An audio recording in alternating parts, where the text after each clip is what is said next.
lamb curry. Jamaican lamb curry with coconut rice and peas, red beans, whatever you want to call it. Oh man. Shit.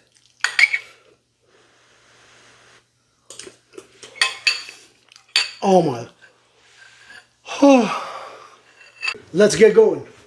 Alright, we're going to start off with the aromatics. We have some onions here. These are ones that I have left over from previous dishes I was cooking. They've been in the fridge, so they must have lost some of its pungentness. Not to worry, I like it that way. One of these we're going to leave whole, okay, probably the smaller one, and the other one we're going to be dicing up. Now, do not be particular about this because, like I said, it's all going in the pressure cooker. And after we render it down in the pan, it will barely be identifiable in the end. So like I said, half will be chopped. That's my disposal, and the other one will just be tossed inside of the pot while it pressure cooks. Next up, we got some garlic. Oops. Garlic I'm leaving whole, as a whole, alright? I've washed it, I've dried it. I'm not going to do anything to it because all I really want to do is cook it and extract the flavor. I don't want pieces of garlic in there. I don't want to have to worry about it melting into the stew. We just want the flavor, so I'm going to keep it whole. And if we keep it whole, this skin is going to keep it together, and hopefully we won't have a bunch of garlic floating around in our curry. Next up is a potato. Okay, I'll be tossing this in probably at the same time. It might overcook, but I'm assuming it won't. And we're just going to hope for the best.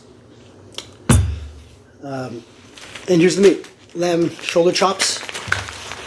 That's going to be going in for our protein portion. Alright guys, so we're just going to address the protein right now. So as I had mentioned, these are lamb shoulder chops. Alright. You overcook them, they're going to get tough, which is sort of what we want because we're going to pressure cook them, so they'll get tough and then they're going to get soft and unctuous and that sort of thing when we're done with it. So we're going to use these. I'm just going to give it a little bit of a pre-seasoning. I'm probably not even going to be searing this first before I put it into the pot. I don't think it's necessary, and to be completely honest, I'm not putting a whole lot of effort into this dish because I'm the only one eating it. My family's not too keen on curries outside of Japanese or Chinese curry, so this is going to be for me, and I'm going to choose to do it the way I want to. Sometimes you feel lazy. I'm going to show you how to do it and still render amazing results. So here we go. Here we go. We got our lamb. This is some Cool Runnings Jamaican curry powder. Gonna throw some of that in there.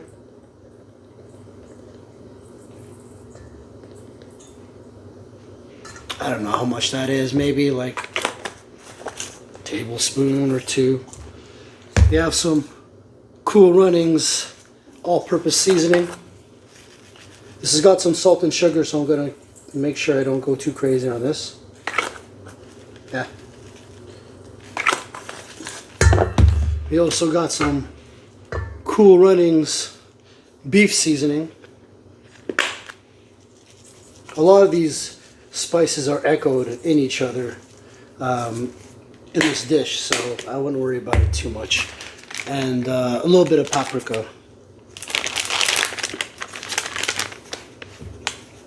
just to get some of that good smokiness in there. And that's about it for now. Let me just go get a glove and we'll get them mixed up. Yes. Oh yes, and I forgot some oil. Of course. And mix.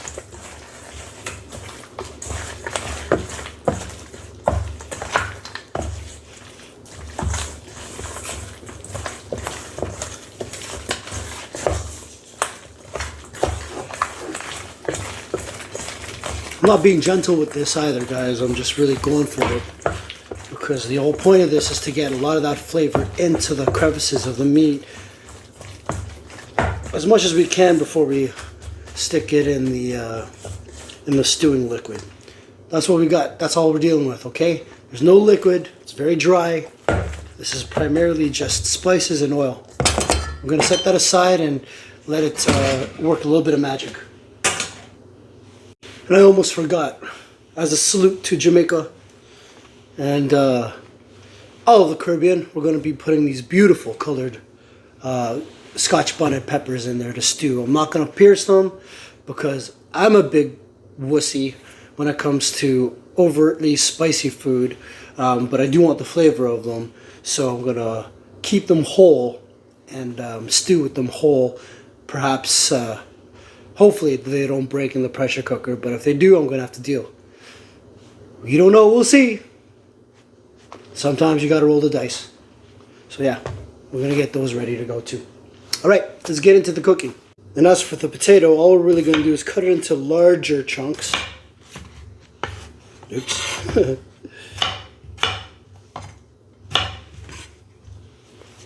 Just like that. Alright.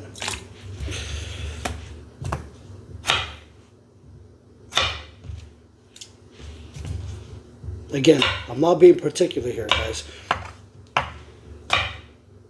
Sometimes I just can't be bothered. But I still want the deliciousness. We're going to let that sit in water and let some of the starches come out.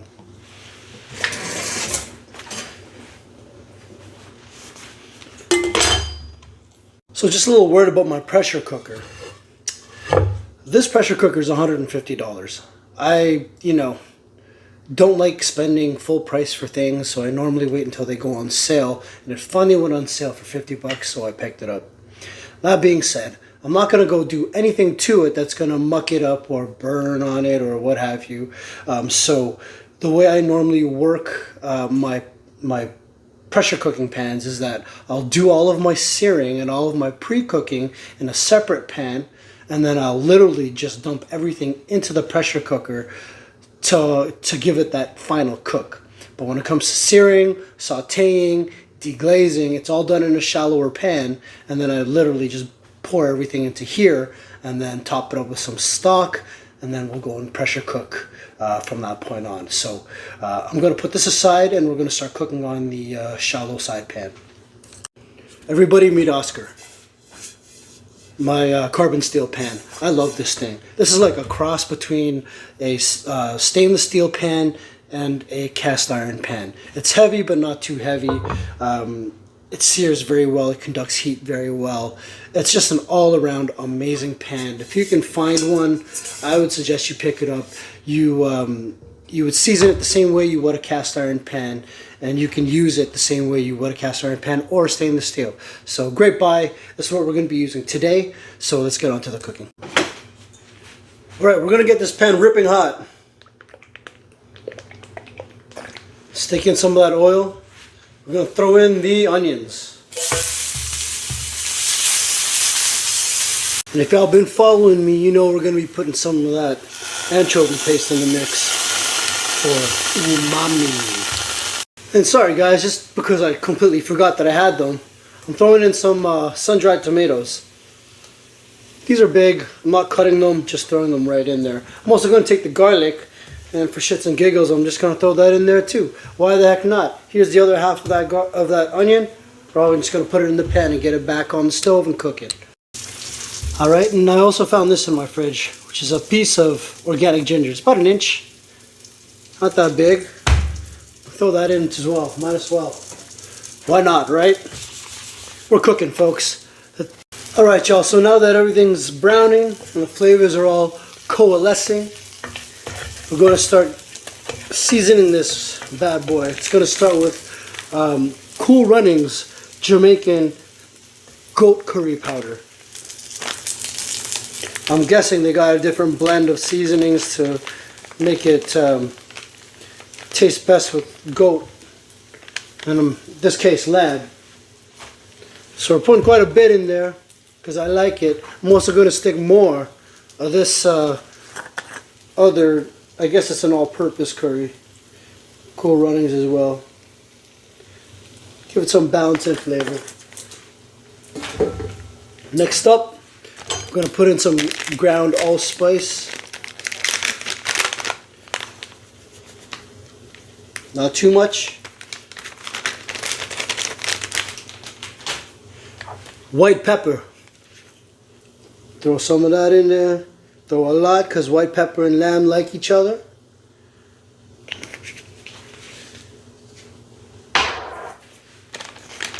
Paprika.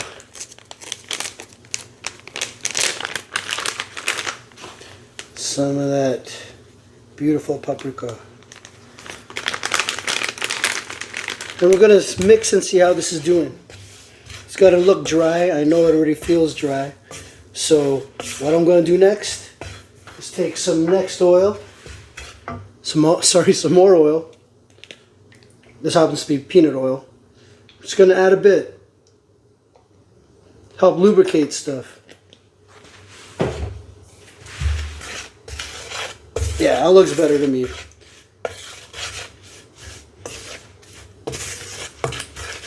Let's get this back on the heat. Bring it back up to temp. Get it stewing soon. Alright guys, so you really want to cook down those spices in that pan, get it nice and dark, alright? To make sure that we're maximizing the flavor out of those spices and those aromatics. This is some chicken stock that I made the other day. We're going to deglaze with some chicken stock. This is high collagen chicken stock. These were maybe 5 or 6 pounds of chicken wing tips that I collected and made a stock from. So it's quite viscous, very unctuous in flavor.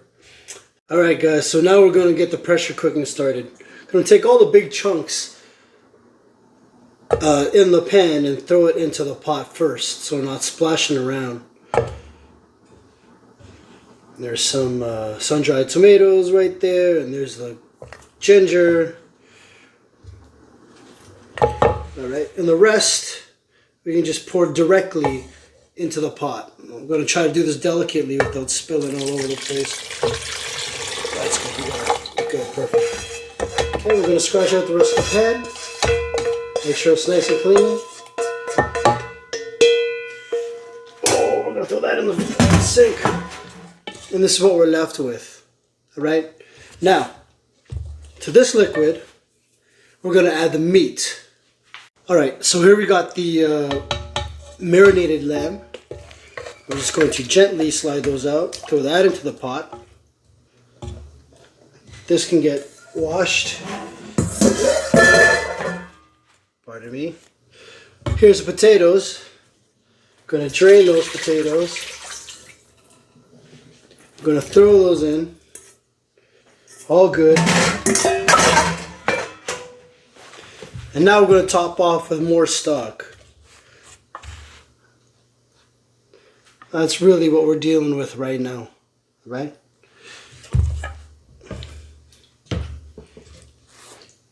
Some more of this high gelatin stock.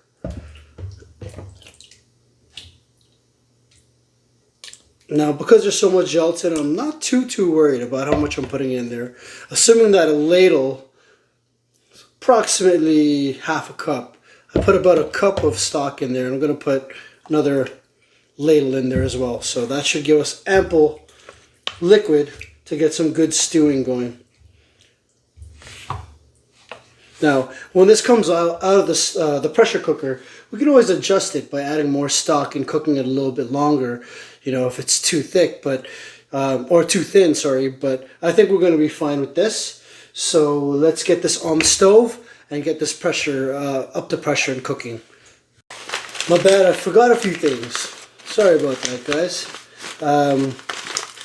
These crappy bay leaves, because I can't seem to find fresh bay leaves in my area right now. So I'm putting a few of those in there, well, pieces of bay leaf. And I know this is going to need a little bit more help in the area of flavor, so I'm going to also throw in some mushroom powder. I use this a lot in place of MSG, but if you don't have this, you can always use chicken powder, and I would encourage you to do that. MSG is not a bad thing. I'll cover that in another video. A lot of chefs use it. It's in a ton of food there, out there that we eat. And most of us don't even realize it. That being said, I'm putting some mushroom powder in here because I know it's going to do some justice. Give it a quick mix. And we're going to get this entire mixture on the stove.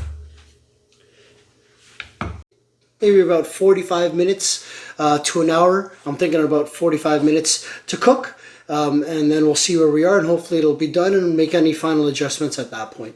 Also going to add in a little bit of thyme. Dried thyme. Alright. Let's get this on the stove. Make sure it's on tight and not faulty. And let's get pressure cooking. I totally forgot the peppers. Holy cow. Peppers in.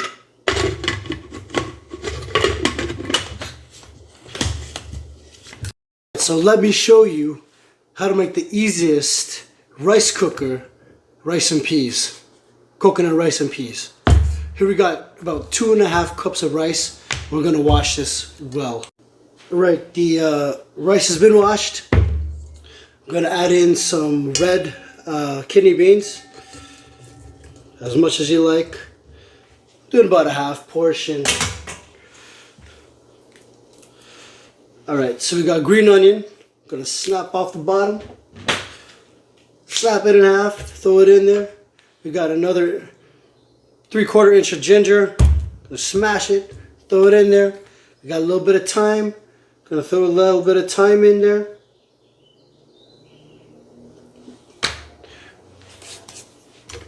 Alright. Got a little bit of beef seasoning. Cool Runnings beef seasoning. Throw that in there. This is just standard stuff, guys. It's really just like onion powder and garlic powder and maybe some allspice. There's a little bit of jerk seasoning I'm going to throw in here too. Not too much. I'm really putting like a teaspoon in here. Teaspoon and a half. Just a little bit more oomph. A few bay leaves, broken bay leaves.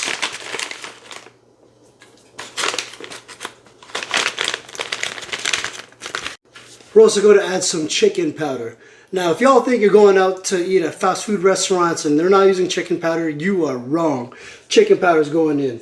I'm putting in like a tablespoon or some shit. Who knows? Alright. Alright, here's an entire can of coconut milk. Alright, so because of the amount of rice we have in here, I'm not going to be putting a whole lot more liquid. I'm going to fill this up maybe halfway. And I'm going to top up our rice with this water here. That will account for the beans that are in there, the rice, the aromatics, and it will be enough liquid. Okay, so we're ready to get this in the rice cooker. I'm going to take 1 Scotch bonnet pepper. Quick rinse. We're going to throw it in there and we're going to let this cook in the rice cooker on a normal cycle. Alright guys, so here we are, fresh out of the pressure cooker. We have the curry lamb. The sauce consistency is perfect. It's exactly what I wanted. It's not too thick. It's not watery. That's probably because of all the gelatin that was in the stock. But this is ready to get plated, and this is ready to go. I'm going to taste it for some seasoning, see what I need.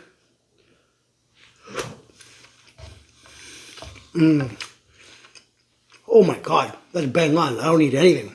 No salt, no sugar. We're good. We're good, we're good, we're good. Let's plate up. Alright guys, there you are. There's my rice and peas, rice and red beans, coconut rice and red beans. Let's go get some of that curry lamb and see what that tastes like. But check that out. Ouch! It's gorgeous. I already tried it. It's friggin' fire. Alright, let's go get some curry. And there we are, guys. It's my lamb curry. Jamaican lamb curry with coconut rice and peas. Or red beans. Whatever you want to call it. Let's go. Oh, man. Oh, shit.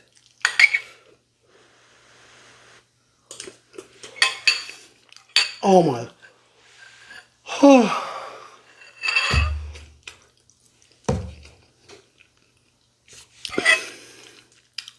All right. 10 out of 10. This recipe's on point. Give it a shot. Like, subscribe, share. Help me out, man. I got recipes for you. So let's grow this channel out, and I promise you I'll be getting you some fire recipes. Till the next one. Peace.